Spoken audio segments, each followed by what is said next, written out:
Salut les amis, on se retrouve aujourd'hui pour une nouvelle vidéo autour de notre table Babylone 93. La nouvelle table, ce que je vous propose maintenant, c'est une explication sur la façon dont j'ai créé cette table.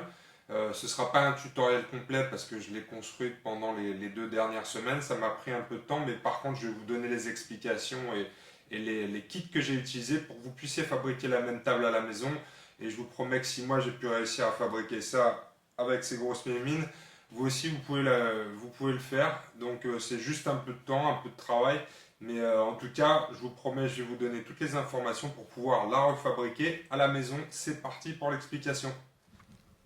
Alors, la première chose à faire quand on va attaquer une nouvelle table de jeu, c'est de travailler sur le concept. Le concept ici de cette table, c'était premièrement faire une table sur le thème de la résistance. Donc les résistants, hein, vous les connaissez, c'est une des factions d'Eden qui est plus avancée que les autres d'un point de vue technologique, à part l'ISC bien évidemment. Donc possibilité d'intégrer la technologie dans une table. Et aussi, c'est une faction qui est, on va dire, qui lutte pour le bien de l'humanité. Il y en a peu quand même dans l'univers d'Eden, pour le préciser. Il y a le convoi et la résistance, hein. La différence, c'est que le convoi, c'est plutôt des nomades de type Mad Max qui se déplacent de point d'eau en point d'eau pour trouver des ravitaillements et pour survivre. Mais la résistance, c'est ces humains qui se sont échappés des bunkers de l'ISC pour construire un monde meilleur à l'extérieur. Donc, possibilité d'intégrer de la technologie. Mais j'ai aussi eu l'idée de cet arbre puisque la résistance, c'est effectivement un message d'espoir pour l'humanité. Et leur objectif, c'est de reconstruire une civilisation à la surface d'Éden. Et quel plus beau symbole d'avenir qu'un arbre, c'est vrai. Il n'y en a pas eu depuis l'Apocalypse sur la surface d'Éden, comme vous avez pu l'entendre dans la petite vidéo de présentation. Mais c'était l'objectif de ces résistants, c'est de planter un arbre. Donc voilà, ça c'était pour le concept. Il y a une autre chose que j'ai intégrée aussi, c'était la volonté de jouer sur un format qui nous rappelle Necromunda, donc de créer des passerelles, des plateformes, des passages entre les différents éléments pour pouvoir intégrer de la 3D dans les phases de jeu, du déplacement, mais aussi un peu de nouveauté dans le jeu d'Eden. Donc voilà un peu pour le concept sur lequel je suis parti pour la création de cette table. Ensuite, les matériaux utilisés, bah, c'est une table multijoueur en 90 par 90 sur un plateau en MDF. Donc le MDF, c'est le fameux bois reconstitué. J'ai utilisé aussi des petites réglettes ici, des petites, comment ça s'appelle ça? Des petits tasseaux en MDF, la même matière. Alors c'est une matière qui est intéressante, hein, elle n'est pas très chère et elle se travaille bien à condition qu'on l'utilise correctement. Vous verrez que quand vous devez percer dans le MDF, il faut percer sur la partie dure. Ne percez jamais sur la tranche où on voit le bois reconstitué parce que le bois va se fendre. Hein. Ça, c'est assez radical. J'ai eu quelques mauvaises expériences avec le MDF. Donc, percez bien toujours dans la partie dure. Là, il y a en dessous de la table des vis pour maintenir ces tasseaux sur le côté. Et vous verrez aussi que j'ai intégré aussi des petites pattes comme ça. Ça, c'est pour le fermer puisque j'ai fait un coffrage en fait pour cette table. Puisque toujours prévoir de pouvoir la stocker et la déplacer. Parce que le but du jeu, c'est de pouvoir aller jouer avec les amis un peu partout. Alors la table en elle-même, cet effet béton rouillé au sol, je l'ai obtenu par un travail à la bombe. J'aime bien utiliser mes bombes de graffiti. J'utilise 3 bombes de couleurs. J'utilise 2 teintes de gris, un gris foncé et un gris plus clair que je vais venir moucheter. J'utilise aussi une bombe de marron. L'objectif, c'est d'avoir des choses assez fondues. Et une fois que tout ça est fait, ce que je viens faire, c'est que je viens déposer de l'acrylique dilué. Donc je dilue vraiment de la peinture à l'acrylique marron avec beaucoup d'eau et je vais venir en étaler partout à la main sur la table pour donner justement un effet plus irrégulier, parce qu'un des problèmes des bombes, c'est que ça fait vraiment des choses de zone et c'est très uni. L'intérêt de ça, de venir ajouter une couche d'acrylique qu'on va venir tapoter, hein, vraiment je fais comme ça, hein, c'est comme un bon jus que je viens tapoter pour créer de l'irrégularité. Et ensuite ce que je fais, parce que j'aime pas laisser le MDF éponger toute l'eau, c'est que je viens avec un sèche-cheveux pour sécher tout ça. Ça permet de pousser aussi les flaques pour faire des traces, des traînées. On va pouvoir en voir ici à certains endroits. Voilà, les petites traînées qui sont obtenues comme ça, c'est quand je viens avec mon sèche-cheveux et que je chasse certaines bulles sur l'ensemble de la table. Ça, après, c'est des taches de salissure que j'obtiens avec des encres un peu brillantes que je vous avais présentées dans les précédents tutos. Mais voilà un peu la technique de base pour le plateau. Ce que je vous conseille, c'est de commencer par le plateau, en fait. Ça va vous permettre de bien poser votre travail. Et puis, ce que j'aime bien aussi, c'est que une fois que j'ai commencé mon plateau, je viens travailler dessus, en fait. Je viens monter tous les éléments et il peut tomber de la colle ou je peux renverser mon café ou un pot de peinture. Ben, c'est pas très grave puisque ça va nous faciliter la tâche. Et tous ces petits accidents, eh ben, c'est des choses qui arrivent dans la vie et c'est ce qui va rendre votre plateau beaucoup plus dynamique. Ensuite, la base de cette table a été construite avec des éléments en MDF, donc un peu comme ce que vous avez vu sur le dernier tuto avec la table de la fête foraine. Donc c'est du bois prédécoupé au laser. Tout ça, c'est des éléments MDF de la société TT Combat. Je vais vous mettre le lien. Donc tout ça, MDF TT Combat. Ici, les petits éléments comme ça, la gargote à burger, c'est aussi du TT Combat. Alors, c'était pas prévu pour être assemblé ici, mais je l'ai fixé avec de la colle chaude aux escaliers. L'objectif, c'était d'avoir un peu une cité à la Blade Runner, pour ceux qui connaissent le film, qui est une très bonne référence. Donc, on a des éléments comme ça en hauteur. Ce qui est bien en plus, c'est que ça ne gêne pas le mouvement au niveau du sol. C'est pas un élément qui vient perturber le déplacement des joueurs, mais ça ajoute, je dirais, une profondeur au décor en apportant des éléments de décor. C'est un peu pareil ici avec le relais de communication que j'ai fixé à la plateforme. Donc plateforme, tout ça c'est TT Combat. C'est bien, hein, c'est une société qui est basée en Angleterre, donc pas les mêmes problèmes pour l'instant que le Knights of Dice, qui est la société auprès de laquelle j'avais acheté le kit pour faire la fête foraine, puisqu'elle était en Australie, donc il y avait des frais d'import et des frais de douane. TT Combat, c'est une boîte anglaise, donc pour l'instant, pas de problème. En frais d'approche, pas trop cher, et puis pas de frais de douane. Tant qu'ils sont dans la société européenne, les roast beef. Ça aussi, c'est du TT Combat. J'aime beaucoup les générateurs. Hein.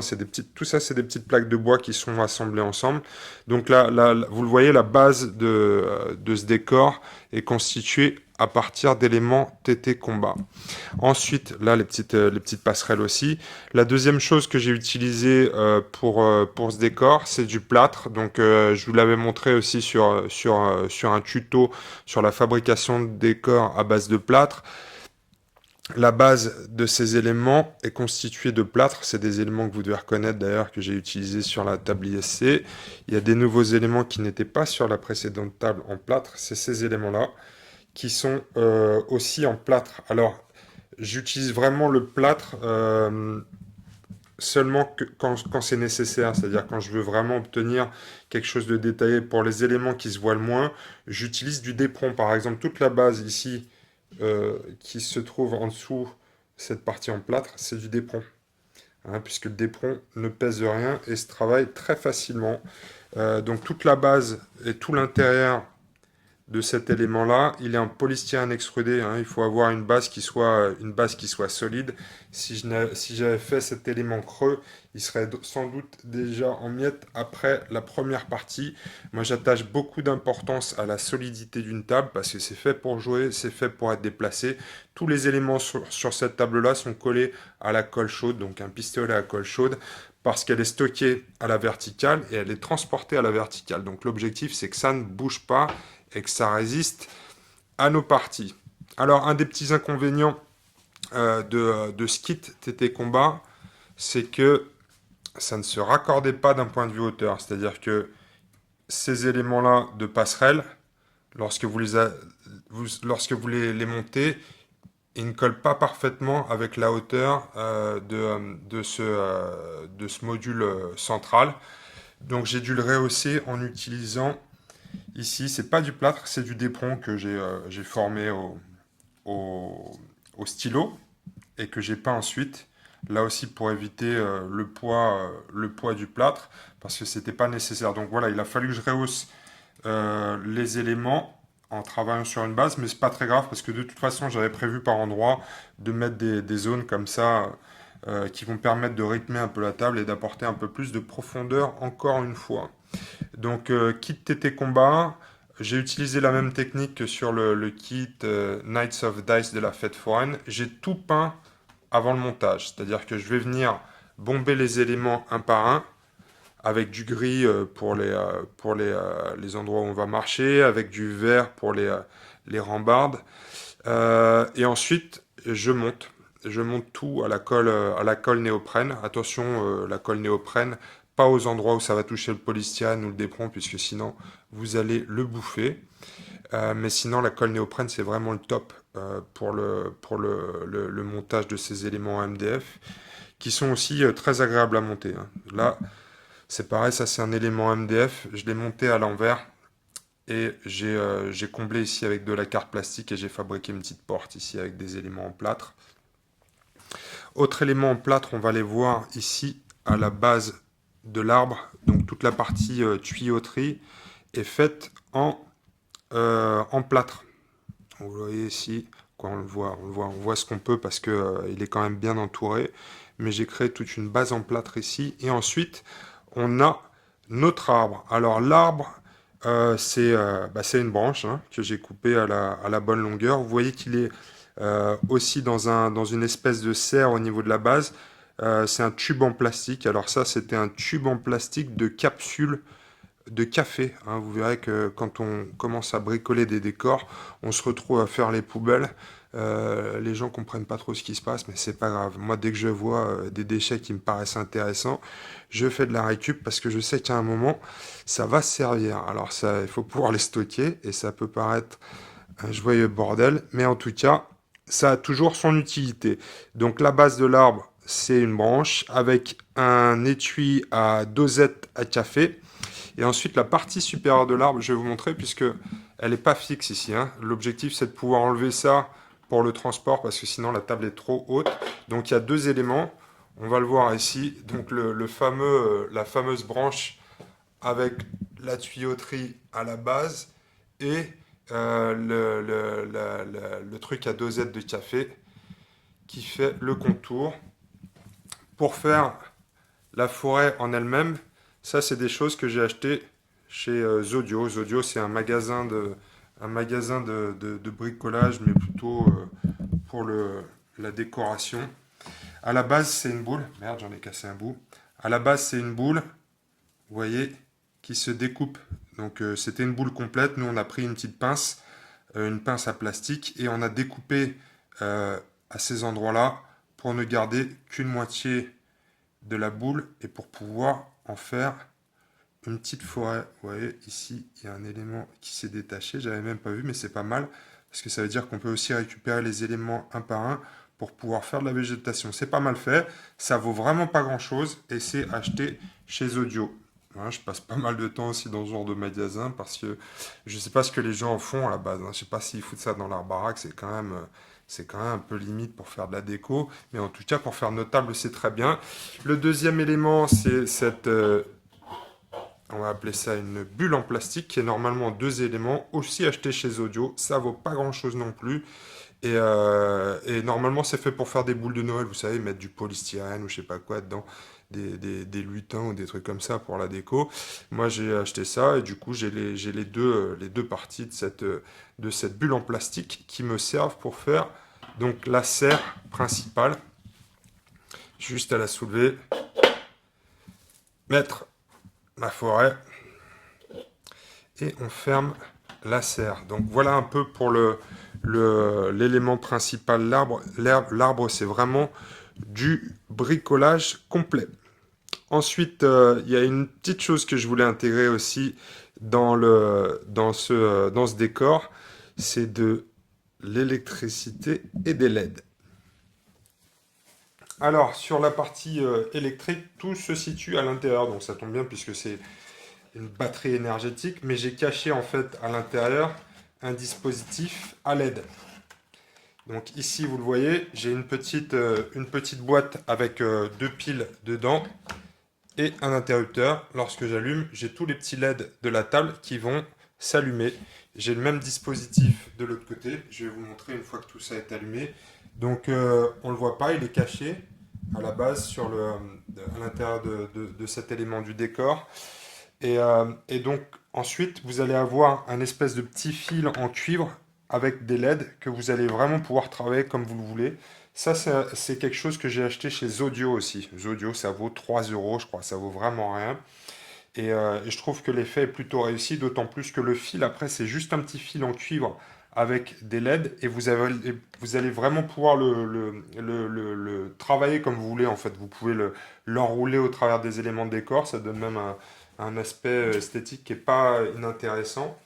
Et vous allez pouvoir donc faire euh, filer votre guirlande de LED à l'intérieur du décor et le faire passer comme vous voulez. Donc pas très cher, je mets des piles rechargeables dedans et une fois que c'est allumé, hop, je le recache à l'intérieur avec son fil. Je trouve que l'intérêt de ça aussi, c'est que encore une fois, on est mobile, on est avec des piles rechargeables, donc on n'a pas besoin de se brancher sur le secteur. Ce qui est bien parce que quand on se déplace sur des salons, ou quand on fait des animations en boutique ou qu'on va chez des amis, on n'a pas forcément une prise de courant à disposition. Donc là, on est vraiment autonome avec ce système-là. Donc vous voyez ici, hop, les petites LED qui sont allumées. On va aller faire la même chose de l'autre côté. Nous voilà de l'autre côté du décor. J'ai éteint les lumières et fermé les volets pour que vous puissiez bien voir les petites lumières. Donc là, pareil, de l'autre côté, je sors mon dispositif, j'allume, je remballe et c'est parti. Donc vous le voyez, hop, je vais vous balader autour de la table. On a toutes ces petites LED qui viennent éclairer la base. C'est plutôt cool hein, parce qu'elles ne sont pas très agressives non plus. Si c'était trop fort, ce serait pas très agréable pour jouer. Et vous le voyez, c'est juste la bonne intensité. Donc j'en ai acheté deux. Au total, ça fait 6-7 euros, je crois, chez Audio. Ce que j'ai fait aussi, c'est que j'ai essayé de l'intégrer dans certains éléments de décor. Donc vous voyez ici le petit burger, le petit guide burger. C'est la petite gargote à hamburger ici. J'ai mis des LED à l'intérieur, donc en fait j'ai percé la coque du burger à la Dremel et j'ai fait passer mes fils. Donc ça passe par en dessous et ça vient à l'intérieur. J'ai aussi percé sur les côtés pour éclairer la petite enseigne. C'est pas extraordinaire, mais enfin ça rajoute des petites lumières qu'on voit par transparence aussi sur les aérations dans le MDF. Je trouve ça très cool. Donc ça, c'est quelque chose que je vais réutiliser, je pense, sur des prochaines tables qui ont la technologie. C'est quelque chose que je vais réutiliser parce que je suis très content du rendu. C'est pas compliqué à faire. Je vais rallumer la lumière pour vous montrer le fil et vous montrer comment ça se gère. Mais là, par exemple, voilà ici sur la plateforme, on voit un peu les fils de zinc, c'est de cuivre, je ne sais pas ce que c'est comme matière, mais en tout cas, c'est ce qui relie chacune des LED. Donc je le passe à chaque fois dans les croisillons. Il faut planifier un peu son travail à la base, puisqu'il y a un boîtier qui est là-bas et l'autre boîtier qui est ici. Et l'objectif, c'est de venir faire le tour, je dirais, de la structure. Donc vous voyez bien à peu près le chemin que vous allez faire au début, mais ensuite, vous avez la possibilité vraiment de faire toute la table avec les deux boîtiers. Avant de poser toutes les LED, j'avais oublié de préciser une chose, c'est qu'il faut vraiment vieillir tout ce que vous avez peint auparavant. Évitez de le faire une fois que les LED sont posées parce que on utilise de l'eau et le liquide ne fait pas toujours très bon ménage avec l'électricité. J'ai pas eu de problème parce que je l'ai fait avant. Mais vous voyez ici toutes ces plateformes, je vais venir les vieillir. Je fais comme sur la table, je fais plusieurs jus en fait avec de l'acrylique bien dilué. que je vais venir passer. J'ai utilisé du vert, j'ai utilisé du marron par endroit et ensuite je vais venir salir avec des encres. Je mets quelques points de lumière aussi, ça je fais un brossage à sec avec de la peinture blanche. J'essaye d'insister sur certaines zones pour créer des zones de lumière pour que ce soit, pour que ça attire l'œil et que ce soit un peu plus dynamique au niveau du rendu. Alors, ce qui est important aussi, c'est que lorsque vous planifiez une table multijoueur, c'est mieux si c'est symétrique, puisque on va jouer entre 2 et 4 joueurs et il faut que, quel que soit l'endroit où vous êtes positionné en début de partie, vous ayez les mêmes chances que les autres, que vous ne soyez pas désavantagé par le terrain en lui-même. Donc vraiment, on est sur une croix ici et on est parfaitement symétrique. J'ai bien vérifié toutes les mesures avant d'installer tous les éléments de décor. Voilà, comme ça, il n'y a pas de réclamation et tout le monde a les mêmes chances de victoire. Une des choses que j'aime bien intégrer aussi au niveau des tables de jeu, c'est ce qui va pouvoir nous servir d'objectif. Donc on le voit ici, il y a ces petits terminaux d'ordinateur. Il y en a un de chaque côté des générateurs. On le voit, toujours pareil en symétrique pour pouvoir permettre à tout le monde de l'atteindre. On a également mis ici des espèces de manivelles qui servent à l'alimentation en eau de l'arbre. Donc là, c'est pareil, 4 objectifs. On ne va pas forcément les utiliser dans toutes les missions, mais en tout cas, ça nous permet d'avoir des objectifs qui sont déjà présents sur le terrain et de pouvoir être créatif au niveau des scénarios. Alors avec ça, on a déjà une table qui est bien complète, hein. Il n'est pas nécessaire d'en rajouter des tonnes au niveau des éléments de décor. Nous, ce qu'on va faire, c'est qu'on va rajouter plutôt des petits éléments comme ça pour rajouter de la profondeur. On a ça c'est en cours de peinture, c'est pas encore terminé, mais ça fait partie des kits aussi TT Combat. Là, c'est une machine à Nuka-Cola. Ça, c'est une petite chose qu'on a imprimé. Néo, mon fils, a trouvé les images sur Internet. On les a imprimées et on les a collées sur le distributeur de Nuka-Cola. On a des petites choses comme ça aussi qui font partie du kit en MDF de TT Combat qui sont en cours de peinture. C'est pas encore terminé. Il faut qu'on vieillisse tout ça, qu'on travaille les lumières. On a des petits distributeurs de canettes comme ça aussi qui sont très sympas. Ça, c'est facile à monter, ça n'est pas lourd. Le panneau de Babylone 93, là aussi, c'est Néo qui nous a fabriqué le visuel. Et donc ça, c'est du MDF aussi. Donc là, c'est pour décorer la table. Tout ça est en cours de peinture, c'est pas encore terminé. Ici, c'est pareil. Un petit container à matériaux radioactifs en cours de peinture. Donc tout ça, c'est des choses qu'on est en train de peindre pour pouvoir agrémenter la table. Mais franchement, en termes de déplacement, on a déjà suffisamment d'éléments à gérer sur ces plateformes pour ne pas avoir à en rajouter trop au niveau des éléments de décor. Je vous parlais tout à l'heure du caisson de rangement. Le voilà. Donc c'est pareil, c'est un caisson MDF. J'ai mis une poignée pour le transport. J'en rajouterai peut-être sur les côtés aussi. Quand on veut la transporter à deux, c'est toujours mieux. Vous voyez ici, il y a les éléments pour accrocher les petites pattes que vous avez sur la table. Hop, tac, tac, on ferme.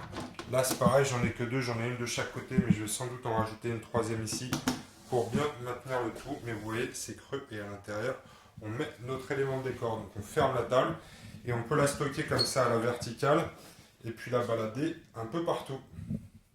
Voilà les amis, vous avez toutes les informations qu'il vous faut pour construire la même table. C'est pas vraiment un tuto, c'est plutôt une explication. Encore une fois, ça m'a pris à peu près 2 semaines en travaillant 3-4 heures par jour, parfois un peu plus pour fabriquer cette table.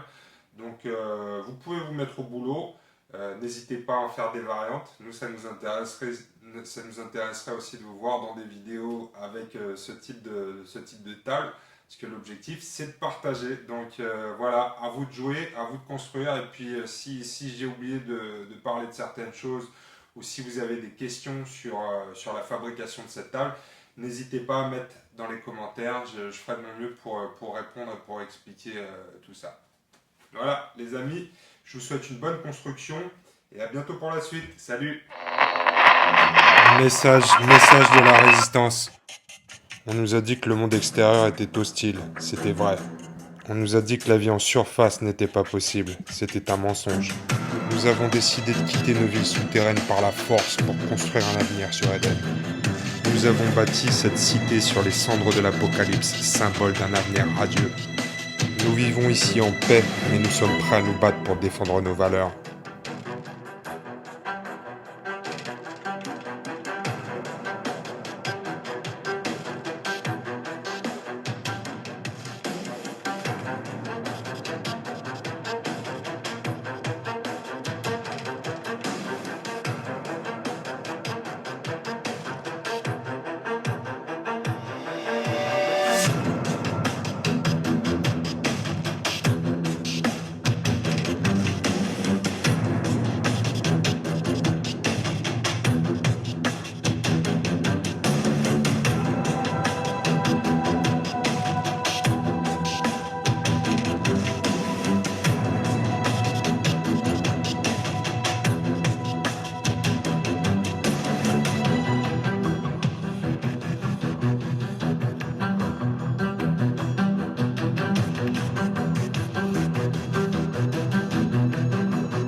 De notre passé, nous avons ramené la technologie.